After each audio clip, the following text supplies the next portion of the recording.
When was the last time you had a really good laugh? Did you feel better when you did? Well, as our next guest will tell us, if you don't laugh, you'll die. And if you do laugh, you'll still die anyway. So it makes sense to laugh.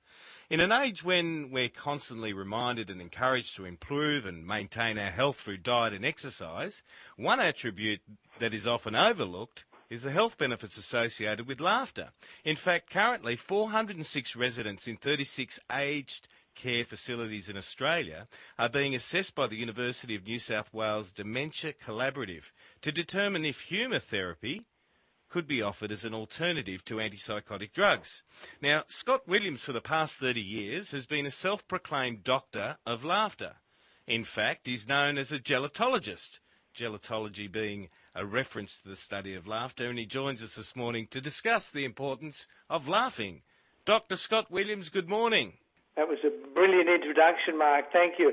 Comedy is all about timing. It's the most important thing we can do in life is to laugh. If you don't laugh, you're going to die. And even if you do laugh, you're going to die. So doesn't it make sense to laugh? Comedy is all in the delivery. But look, you're a work in progress. Thanks for that, Scott. Now tell me, why is laughter so important in our lives? Well, all of us can look at children and naturally feel elated when we see children laughing. Children laugh on average about 300 times a day, and yet as adults we manage to laugh about 17. So there's something that happens over the course of our maturity that causes our laughter levels to reduce. One of the reasons for this, of course, is that kids tend to live in the moment. They don't have time to think about what's happening this afternoon, tomorrow, the next day. It's about what's here and now that's important, and because of that, they tend to recognise the value of the present moment. As adults, we spend so much time getting into the habit of thinking about what we're doing this afternoon, tomorrow, or next week, that we end up missing all of those valuable little moments along the line that would improve our life, and often that means we miss out on those things that cause us to laugh as well. And laughter is incredibly important because, among other things, when we laugh, it causes our blood pressure to increase, and when we stop laughing, our blood vessels reduce again.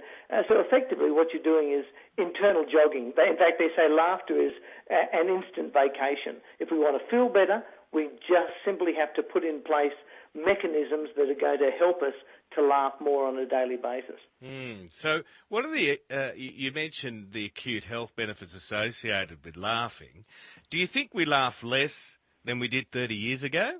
We actually do. Studies done by a German psychiatrist and psychologists showed that in the 1950s we were laughing on average about 18 minutes a day.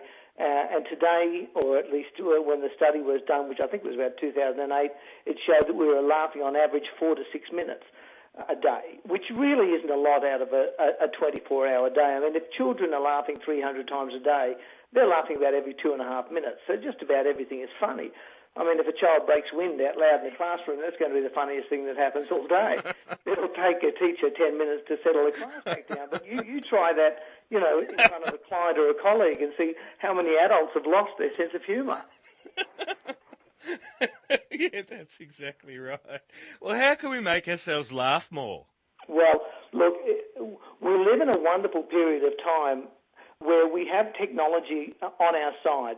People talk about the fact that technology today is stressing us out and, life was so much easier without all of this connectivity. But we can actually use it to our advantage. Laughter, like anything else, takes discipline. Anything worthwhile does in life. If you want to lose weight, it takes discipline. If you want to feel fitter, exercise takes discipline. And laughter's the same. Sometimes we'll just see something that happens that instantly causes us to laugh, and that's a wonderful bonus.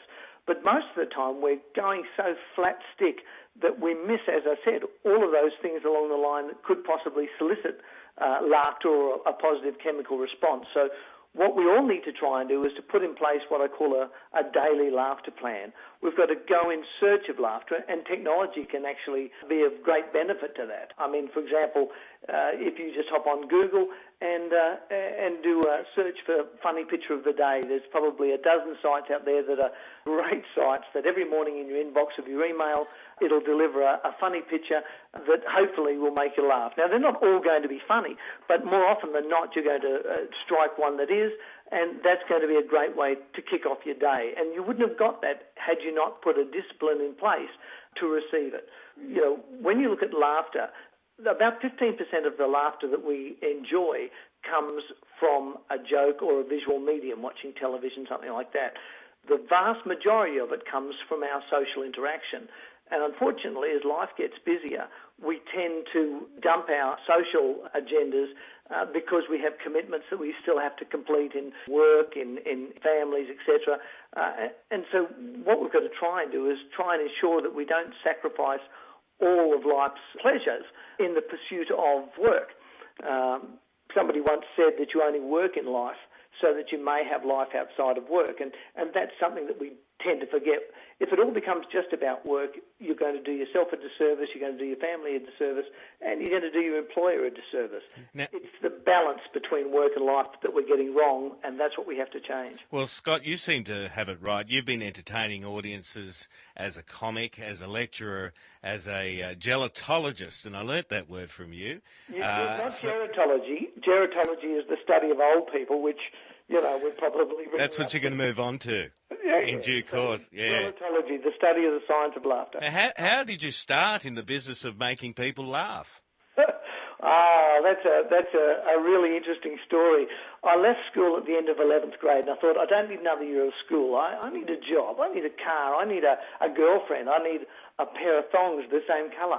And I didn't think I was going to get that from grade 12. So I left school, and naively I thought I was just going to waltz into a job. So I walked into a company in Southport in Queensland, Gold Coast, where I live.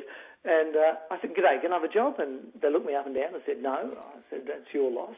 And I moved on to another company. I said, "G'day, can I have a job?" And they looked at me and said, "No." I said, "Have you been talking to the mob next door?" and eventually I ran out of people to ask. So I started writing away to Brisbane and saying, "Can I have a job?" And of course they'd write back and say, "No." I couldn't believe this. I was 17. I thought the world was my oyster, and now I was being so sadly neglected. And then I remembered that somebody once said to me, "Don't worry, you will get there, but don't expect to get a different result if you keep doing the same thing the same way." So I thought, that's great, I'll use that concept. And the next company that sent me a rejection letter, I wrote them back a rejection letter, rejecting their rejection letter. I did. I wrote, "Dear sir, thank you for your recent rejection letter concerning my application for employment.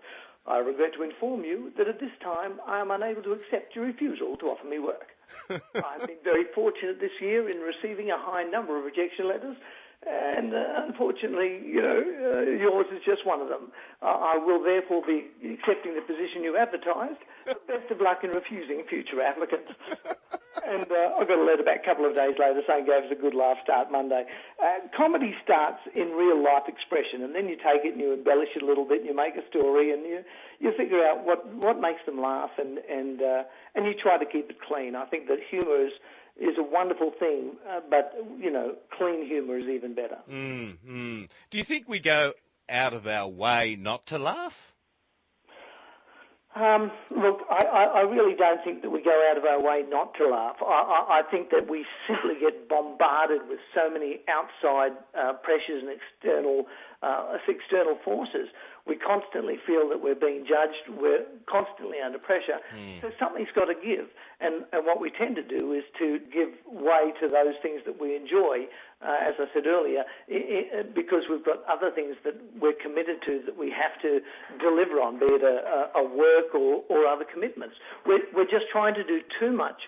We're trying to put 27 minutes into 27 hours rather into a day, and 8 days into a week. And we just aren't allowing ourselves enough time. I think the other thing to remember is that people talk about work, rest, and play, but it's a misunderstood concept, because it's not work and then when you can rest, and then if there's any time left over, play. You've got to do work, rest, and play all in the same process, in the same day. You've got to work and play during the day, and you've also got to rest, even though the pressure of some particular job or aspect of your life may still be there. We tend to throw ourselves forward and say, "Well, look, I will relax when? I'll relax when this project's over. I'll relax when this job's done." And unfortunately, by the time that job's done, there's always something else that is going to take your attention. So unless we can all learn to relax, even though the pressure's still upon us, right here, right now, then we're never going to feel as good as we could. And part of that is laughter, which helps us in a whole range of areas. Well, Scott, you've been a wealth of information. You've certainly made me laugh and feel better. If people want to find out more about laughing and the lectures that you give about laughing, which I might tell the audience are terribly, terribly funny at the same time, do you have a website? Look, I do. You can just go to scottwilliams.com.au. So my name's scottwilliams.com.au. And in particular, when you're there, go and have a look at my blog, the Laugh Lines blog, because I go and search all over the internet of all sorts of funny things. And this is great. You can just click on Laugh Lines. You can subscribe to it. And there'll always be things that I find funny across the net, be it videos or jokes, audio or cartoons. I put it all up there, as well as writing a bit of comedy and putting it up there myself. So if people are always, at any time, desperate for a laugh or a smile, jump onto Laugh Lines and hopefully I'll be able to deliver something for them. Scott, thanks very much for joining us this morning. I appreciate your time. Lovely talking to you, Mark. Okay, take care.